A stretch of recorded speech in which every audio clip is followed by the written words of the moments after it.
Hello, thanks for clicking on this video. I wanted to show you these red tool carts that I got from Harbor Freight. To preface this, I'm not a professional mechanic. I'm not a mechanic for a living. My career has nothing to do with automotive or any of the trades. I'm a person that likes to work on my own vehicles when I can. A lot of the stuff that I do is mostly maintenance on my personal vehicles and then, vehicles for family members and for friends. So a lot of this stuff is mainly things like brake jobs, oil changes, and then basic maintenance, like if an alternator needs replaced, serpentine belts, batteries, that type of stuff. Just basic general, automotive maintenance that I can do myself. So that's what this is designed for. And I picked up these carts. I have a big toolbox in the garage that's kind of my main toolbox. This is not my complete collection. This is not everything.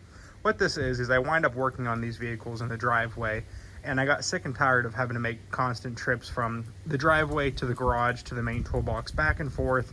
Then you have tools scattered everywhere. So I wanted an option where I can have these carts, that I can kind of roll to the vehicle and roll it around as I go from wheel to wheel or whatever side of the vehicle I'm working on, and have mostly everything that I need. This is not a complete exhaustive, all of the tools that I own. This is just my general go-to stuff. So I'd like to share that with you. Maybe somebody can get some ideas. Maybe I can help you, decide what you may want, or you can leave comments of what you suggest and we can all learn from it. I want to have a nice supportive educational environment. So let me show you what's actually here. First, the two jacks that I use, I picked these up from Harbor Freight. These are the Daytona 3-ton low profile jacks. I picked up the low profile one because there was a vehicle that for a while I was helping, a friend do maintenance on. It was a lower vehicle, so I got the low profile ones, but these are the jacks that I use. I like having two jacks so that I can lift from both sides of the vehicle.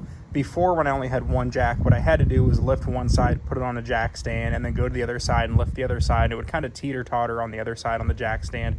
I didn't like that, so I picked up two jacks. I picked up a second jack, so now I can lift from both sides of the vehicle. Or if I ever work on a heavier vehicle, mainly what I work on is cars and some, mid-size SUVs. But if I ever had a larger vehicle to work on, I have two jacks if needed. But these are the jacks that I use, and I've had amazing luck with them so far. So the first cart is the two-level tray one from Harbor Freight. This is the one that's kind of for lifting vehicles, essentially. So on the bottom, I have my jack stands. I got sick and tired of picking up jack stands out of the garage, carry them to the driveway. So this right here, I can just wheel around to, each wheel of the vehicle or each side, whatever. I have jack stands. These are just some Blackjack branded ones. They're non-locking. I picked up two sets of the 3-ton Daytona locking ones. The stuff that I work on, generally, I don't really have a use for the 6-ton jack stands. I may purchase them in the future to have them if I need them, but I've had no issues with the 3 tons. So I have jack stands down there. I have plenty. That way I can completely get a vehicle, all 4 wheels off the ground if I need to. I also like to have an additional jack stand just for safety. So that's what's down there. And so the top part of this cart here, I have this bucket here, or this bin. It's kind of just a dump bin when I'm working on stuff and I have like nuts and bolts. Rather than throwing them on the ground and potentially losing them, I can toss them in here so they don't roll around and get lost. I keep a pair of gloves in there. If I'm like taking a tire off or something like that, I like to have some gloves to, not get my hands filthy. Over here, I have some spray bottles. We have Brake Clean, which honestly is just an excellent cleaner. I have liquid wrench penetrating oil. I've used PB Blaster. Right now I have liquid wrench because a local store had it on sale, super cheap, so I picked up a bunch of cans of liquid wrench. I have some white lithium grease if I need a grease application. I also have a lot more greases and fluids in the garage, but this is just the stuff you use normally, WD-40. Here I have 2 dead blow hammers. This is a smaller 2-pound dead blow. And then this is new. I haven't really used it much, but this is a 4-pound dead blow. So where I work at, a lot of stuff's rusted, so I can kind of beat them off with that. I have a box of white rags here. I was using the shop towels, the blue shop towels, but I found that if I use this box here with the rags that come out the top, I tend to grab less of them so they last longer for me. In the front, I keep a box of gloves. These are just from Harbor Freight. So I have some nitrile gloves there. Over here, I have wheel chocks. There is a 4th one in the back, so I can chalk the front and back part of, 2 wheels or all 4. So I have some wheel chocks there. Then Then I also keep these hockey pucks. I cut a V-notch in that one. This one is just flat, and that's just for when you're lifting on like a pinch weld or something. You can put down a hockey puck and it kind of protects the pinch weld. So this is the one cart, which is mainly for from lifting vehicles. The next cart is the tool cart that I will show you. So this is the tool cart, and I will start this by going row to row. This is the 3-tier one that they sell. So the top tier here is mostly sockets and ratchets. Over here I have these for those plastic, panel clips, push clips. That's what those two are for. I have a little magnetic tray there. Over here on the side, I have the magnetic screwdriver tray, which I also kind of drilled holes through, and I put these bolts so that if I need to, I can put something a little bit heavier there. But mainly, I never have to worry about it falling off now. So it might be kind of tacky looking, but now I don't have to worry about this falling. I have German-made VHA screwdrivers here. I have like a toothbrush in there, your cheap Harbor Freight pick set. I got a little mini pry bar there. So that's just what that is. Over here, I have, for my ratchets, I have the gear wrench 90-tooth ratchets, typical 1/4, 3/8, half-inch drive. These are the new Craftsman V series that I picked up. These are non-locking flex heads with a longer handle. So I have some ratchet options here. And then for sockets, I have these trays here. And these are all gear wrench brand. And I have, shallow and deep in both SAE and metric. We go over here. These are 3/8 inch drive. Same exact thing. Metric in the front. These are standard SAE in the back. And again, they're gear wrench. So, gear wrench shallow, gear wrench deep. So the 1/4 and 3/8 inch drive is all gear wrench. Metric and SAE 1/4 and 3/8 all gear wrench. And then when I go to the 1/2 inch drive here, for the low profile, the short ones, I have these Quinn low profile impact sockets. And then for the deeps, I have those Pittsburgh ones that they put on sale constantly. I have great luck with the Pittsburgh stuff. So I wanted kind of maybe a little bit higher quality, nicer stuff for the 1/4 and 3/8 inch drive. And I picked chrome for those. If I'm going to 1/2 inch drive, usually I'm going to use an impact, or I have room for the impact stuff. So I just went all impact for 1/2 inch, which I think is a good idea. I found doing this for a few years that for 1/4 and 3/8 inch drive, chrome is probably your best option usually. And then for the 1/2 inch drive, I just go with impact. In my main toolbox in the garage, I have plenty of chrome 1/2 inch sockets, but for this, I just went with impact. I got some swivels there. Right here, I just have a VHA. This is just one of those bit sets. So that is my top tray. That's my socket and ratchet tray. We also have some extensions over here. So that's the top tray. Let me take you down to the bottom two now. So the middle tray is Allen wrenches, pliers, and regular wrenches. In the back, I have little hooks for hanging calipers.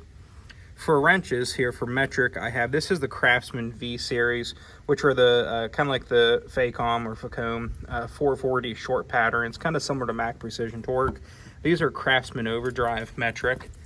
I also picked those up recently and added them. These are reversible ratcheting wrenches. I have an SAE set and a metric set. So those are my wrenches in here, all Craftsman.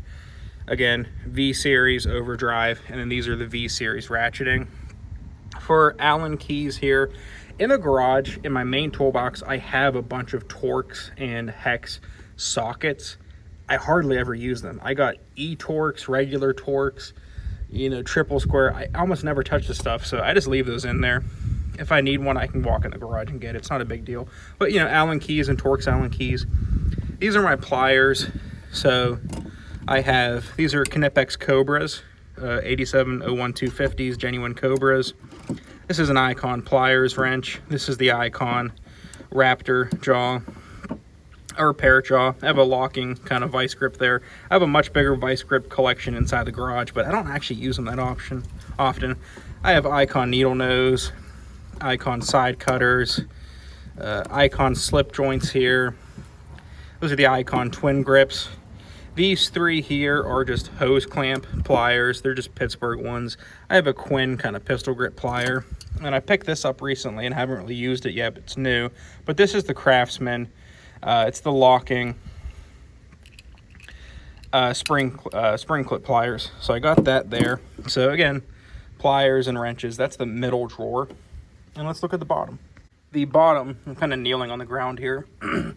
These are also recent acquisitions, but these are those Craftsman V series. They're 6-point fixed end. For where I live, a lot of stuff gets rusted, so 6-point actually I prefer over 12-point. I have 12-point stuff if I need the limited access, but I usually have room for 6-point. It's fine. So those are ratcheting flex head long pattern wrenches. I have two Pittsburgh torque wrenches there, 3/8 inch drive and 1/2 inch drive. We also have a stink bug crawling there. I hate those things. The torque wrenches, I'm not like rebuilding engines and torquing down like, you know, engine heads and stuff where I have to be really precise. I have a digital torque adapter if I ever had to do something like that, but this is for stuff like lug nuts and like caliper bracket bolts. It's not the, you know, the most critical thing. In the back, it's kind of hard to see. In the back, I do have a 25-inch Pittsburgh breaker bar. I've yet to break one. If I do break one, you know, Harbor Freight has that great warranty. It's a Pittsburgh breaker bar, perfectly fine. I have a DeWalt 6 amp hour 20 volt battery there. And that's because my dedicated go-to impact wrench is this one right here. This is the DCF 891. It's one of their newer impact wrenches. We got the USA made sticker there wearing off, but this is DeWalt's mid-torque DCF 891 1/2 inch impact gun. And that one, I have had great luck with it so far. I held off a very long time from getting an impact wrench because I don't do this professionally. I finally got one, and it makes lug nuts so much easier. I did on a Dodge Charger the front caliper bracket bolts, which are tightened like 100 and some foot-pounds with Loctite. That thing just rips them off like nothing. Again, I don't do it professionally, but the DCF 891, I have yet to encounter a single thing that it doesn't just rip off like nothing. So yeah, just to summarize, if you've stuck around this long, thank you, I appreciate it. So just a quick summary. These are just two carts that I have. Again, I don't do it professionally. This is so if I do stuff like brakes, oil changes, alternators, serpentine belts, that type of stuff, sway bar lengths, you know, your typical general maintenance stuff. I've done like wheel bearings, hubs, that type of thing. That I just have these two carts I can roll in the driveway, and I don't have to make 50 trips back and forth to and from the main toolbox in the garage. I can just wheel these out into the driveway. They're all on casters. They roll around fine. And so if I have, you know, a friend text me and say, hey, you know, are you available this weekend? Can I come over and can you help me do a brake job on my car? Sure, come on over. You know, I don't have to plan for it. I don't got to like, you know, get ready. I just have these carts I wheel out if I feel like, hey, you know what, I'm gonna do an oil change this weekend, etc. I got everything I need here. So if you have any suggestions or if you have something like this yourself, I welcome your comments. We can all learn from it. If there's anything you would add or get rid of, let me know. I always think that stuff's interesting to talk about. So yeah, these are not my whole collection. This isn't everything I own. This isn't my complete tool lineup. This is just simply a quick, you know, go-to service carts for working on cars in the driveway. Thank you for watching.